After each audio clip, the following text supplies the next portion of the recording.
ሰላም ስሜ ሃና ነው እና ይሄ ደግሞ አስገራሚ ታሪኬ ነው። መጀመሪያ ግን ላይክ እና ሰብስክራይብ ማድረግ እንዳይረሳ። ከልጅነቴ ጀምሮ ጓደኛዬ እናቴ ናት። አብረን ነው ብዙ ጊዜ የምናሳልፈው። እንደውም ረጅም ጊዜ አብረን ለመዋል ብለን ትምህርት ቤትን ትቼ እቤት ነበር የምማረው። ሁሌ እናቴ የሚከታተለን ሰው ያለ ይመስላታል። ሁሌ ወደ ኋላ ታያለች፣ ግድግዳ ጋር ተደብቀን ማን እንደሚመጣ ታያለች። ትገርመኛለች። ቶሎ በይ አሁኑኑ መስኮቱን ዝጊ፣ ቶሎ በይ ደግሞ ከመስኮቱ ራቂ፣ መብራቱን ደግሞ አጥፊ። ኧረ እማዬ ይከታተላል ያልሽው ሰውዬ እሱ እኮ አዲስ የገባው ጎረቤታችን ነው። ደግሞ የሆነ ነገር ይዟል ስትያል ነበር። እሱ እኮ ምግብ ነው እማዬ። እናቴ ለምን እንደዚህ እንደምትሆን ባላቅም ሁሌ ትረበሻለች። እድሜዬ ትንሽ ተለቅ ሲል ግን ሁሉም ነገር ተገለባበጠ። እናቴ በጠና ታመመች። ታዲያ ብዙ ጊዜ ሆስፒታል ትሄድ ነበረ። ነገር ግን የበለጠ ክትትል ስለሚያስፈልጋት ሆስፒታል ውስጥ ለብዙ ጊዜ እንደምትቆይ ተነገረ። የኔ ቆንጆ አትፍሪሺ። አሁን ደግሞ ከዚህ በኋላ ብቻሽን መሆን ስለሌለብሽ ከአባትሽ ጋር ነው እሺ የምትኖሪው። አባትሽ እንዴ እማዬ? ከዚህ በፊት እኮ ስለ አባቴ ምንም ነግረሽኝ አታውቂም። አዎ ስለ አባቴ ምንም ነግራኝ አታውቅም ነበር። ታዲያ ወደ እሱ ለመሄድ ተወሰነ። ወደ እሱ ለመሄድ ሄሊኮፕተር ነበር የመጣልኝ። ትልቅ ቤት ውስጥ ነው የሚኖረው። ታዲያ እስከዛሬ መጥቶ ያልፈለገኝ እናቴ መወለዴን ሁሉ አልነገረችውም ነበር። ወደ ውስጥ ስገባ በጣም ገረመኝ። ቢሊዮነር ድብቅ ሰላይ ነው። ታዲያ ምርጥ ክፍል ተሰጠኝ። ጃኩዚ ሁሉ አለው። ብቻዬን እንዳልሆን ብሎ ደግሞ ትንሽዬ ቡችላ ገዛልኝ። ህይወቴ ምርጥ ሆኖ ነበር። እንደዛ እያለ አመታት አለፉ። የሆነ ጊዜ ፑል ጋር ቁጭ ብዬ ፀሐይ የሞኩ ነበር። እንግዲህ ቤቱን በደንብ ስለለመድሽው ስልጣናሽን መጀመር አለብን። እንደምታውቂው ሰላይ ነኝ። ስለዚህ የምሰራው ከአደገኛ ሰዎች ጋር ነው። ራስሽን እንዴት መከላከል እንዳለብሽ ማወቅ አለብሽ። በቃ ጠዋት ከእንቅልፌ የምነቃው በአሰልጣኞቼ ምክንያት ነበር። ከትምህርት ቤት ይልቅ ካራቴ፣ እንዴት ከመጥፎ ሰዎች መደበቅ እንዳለብኝ የተለያዩ ቴክኒኮችን ተማርኩኝ። ከጊዜያቶች በኋላ በጣም ጎበዝ ሆንኩኝ። እናቴ ግን ይሄን ስነግራት በጣም ተናደደች። ይሄው ገና እዛ ከመሄድሽ እዚህ ነገር ውስጥ ዘፈቀሽ አይደለ? ከድሮም የደበቅኩሽ እኮ እንዴንን ነገር ውስጥ እንዳትገቢ ነው። እንደው ምን ይሻለኛል? አሁን መጥቼ በውስጥሽ ምንኛ ደስ ባለኝ። ነገር ግን ወደ ኢሮፕ ልሄድ ነው። የበለጠ ምርመራ ያስፈልገኛል። ከዛ አባቴ ላይ ጮኸችበት። እኔ አባቴን እረዳው ነበር። ብዙ ጊዜ ብዙ ታሪኮችን አብረን እናደርጋለን። ነገር ግን አባቴም እኔን ትምህርት ቤት አለማስተማሩ ይቆጫው ነበር። ከዛ ትምህርት ቤት ገባው። ነገር ግን የመጀመሪያ ትምህርት ቤት እንደገባው በነገረኛ ሴቶች ነበር የተቀበሉኝ። ሊደበድቡኝ ቢሞክሩም እነሱ ማምለጥ ለኔ ቀላል ነበር።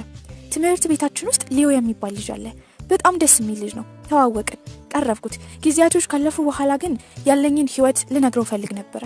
ግን ይኸውልሽ ይሄ ነገር ማንነታችን ጭንብላችን በተገለጠ ድጋሚ ከዚህ ቦታ ወጥተን ሌላ አዲስ ቦታ መኖር አለብን። ይሄ ደግሞ እንዲሆን የምትፈልጊ አይመስለኝም። እኔ ደግሞ ይሄን ቦታ ትቶ መሄድ አልፈልግም። አፌን ዘጋው። የሆነ ጊዜ ትምህርት ቤት ዳንስ ተዘጋጅቶ ነበር። ሊዮ እንዲጠይቀኝ በጣም ጓጉቼ ነበር። ነገር ግን ልክ ላዋራው ስል አባቴ ለተልእኮ ደወለልኝ።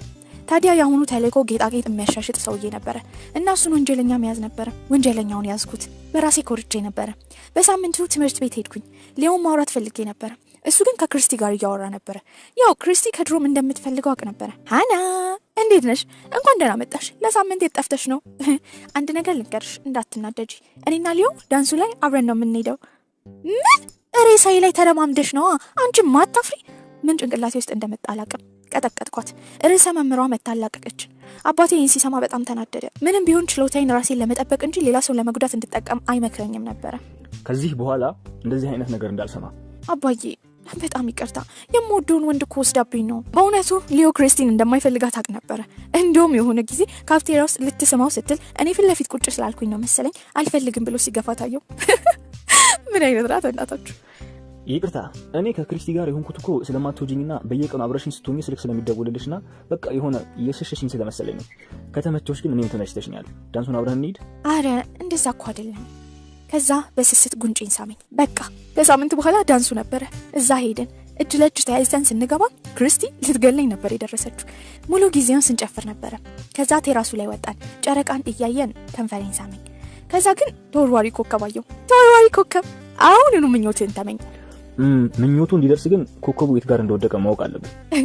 የእብድ ሀሳብ እንደሆነ አውቃለሁ። ነገር ግን ተስማማው። ከቅድም ጀምሮ ደግሞ አባዬ ሲደውልልኝ ነበር። ስልክ ባለማንሳቴ እንደሚገለኝ አውቃለሁ። ግን ከሊዮ ጋር ያለኝን ጊዜ የሆነ ማቋረጥ አልፈለኩም ነበር። ከዛ ወደ ጫካ ሄደን ወግ እያደረግን ኮከቡን መፈለግ ጀመርን። ከዛ ግን ድብ መጣ። ሊበላኝ እንደሆነ ስላወቅኩኝ በጣም ፈርቼ ነበር።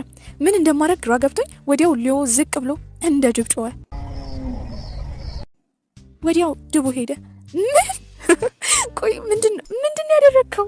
ምንም ሳይኮሎጂ ነው። ድቡ ፈርቶ እንደሄደ በቃ እንደሚፈራው ጮኩኝ። ማለቴ ለሚሰማው ሰው የጅል ነገር እንደሆነ አውቃለሁ።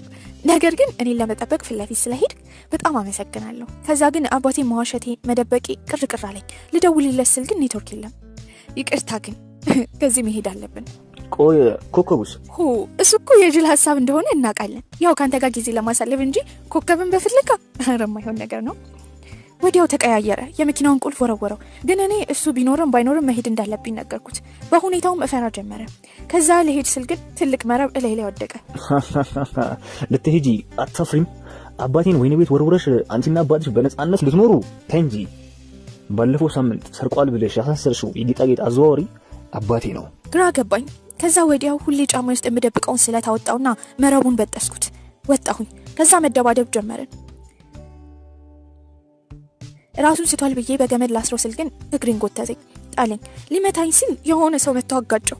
እናቴ ነበረች። በጣም ነበር የገረመኝ። አረፈድኩ እንዴ እኔ ልጅ? ቤተነሽ አሁን አሰረችውና ፖሊስ ጠራች። እማዬ ለኔ ማብራራት ያለብሽ ብዙ ነገር አለ። ሲቀጥል የት እንዳለው በምን አወቅሽ? እና ደግሞ ከመቼ ጀምሮ ነው አንቺ እንደዛ የምትማቹ? መች ነው ከኢሮፕ የመጣሽው እማዬ? ትላንት ነው የገባሁት። ያለሽበትን ቦታ ደግሞ ከልጅነትሽ ጀምሮ ጆሮ ጌጥሽ ላይ የጂፒኤስ መከታተያ ገጥሜ ነበረ። አባትሽን መጀመሪያ ሳየው ነበር የወደድኩት። ነገር ግን ድብቅ ሰላይ መሆኔን አያውቅም ነበረ። ግን ቀናቶች ሲሄዱ ውሸቴ በጣም እያስፈራኝ ሄደ። ነገር ግን እሱም ድብቅ ሰላይ እንደሆነ አወቅኩኝ። አንቺ መረገዝሽን ሁላ ሳልነግረው ነበረ ደብዳቤ ጽፌለት የጠፋሁት። እንደዚህ ውጥንቅጡ የጠፋ ህይወት ውስጥ እንድትገቢ አልፈለኩም ነበረ። አሁን ለምሳሌ ዛሬ እኔ ባልደርስ ኖሮ ምን እንደምትሆኚ ማንም አያውቅም ነበረ። እማዬ ወደ ሌላ ቦታ እየሄድሽ ነው። ይሄ የከተማው መውጫ ነው። ወዴት እየወሰድሽኝ ነው? ከዚህ መሄድ አለብን። ይሄ ቦታ ላንቺ አይገባም። እማዬ አቆሚ። እማ ታይ። እማዬ መኪናውን አቆሚው እያልኩሽ ነው። አባዬ ድጋሚ መተው የሚገባው ሰው አይደለም። በጣም እኮ ነው የሚያሳዝነው። እኔም ድጋሚ የአባትነት ፍቅር እንዲናፍቀኝ አታድርጊ። እማዬ ራስ ወዳድ እየሆንሽ ነው። ከብዙ ንግግር በኋላ እማዬም ተስማማች። ወዲያው ወደ አባቴ ቤት ወሰደችኝ። እሱም ሲያየኝ በጣም ደስ አለውና አቀፈኝ። ኤልኖር ከተያየን ወደ 16-17 ዓመት ሆነን። ደህና ነሽ? እማዬ መናገር ያለብሽ ነገር አለ። ሁሉን ነገር ለአባቴ ያስረጀው። አውቃለሁ ሰላይ እንደሆነች። ነገር ግን እሷ እኔን የሸሸችኝ ለልጃችን ደህንነት ስለሆነ መብቷን መጋፋት አልፈለኩም። እና ቆይ ሰላይ መሆኔን ካወቅ ለምን ለልጅ አልነገርካትም? መናገር ብትፈልጊ ትናገሪያት ነበር እኮ። ያንን ደግሞ እኔ ማክበር አለብኝ። አይን ላይ ሲታዩ ላያቸው ሰው ምን ያህል እንደሚፈላለጉና እንደሚዋደዱ ለማየት በጣም ቀላል ነበር። እኔም ቀጣዩ ተልእኮዬ ምን እንደሆነ ባጭሩ አወቅኩኝ ማለት ነው። ሶስታችንም ሰላይ መሆናችን የወደፊት ኑሯችን ምን እንደሚሆን ለማየት አጓጓኝ። እኔ በዚያ በቃው። ሰላም ሁኑ።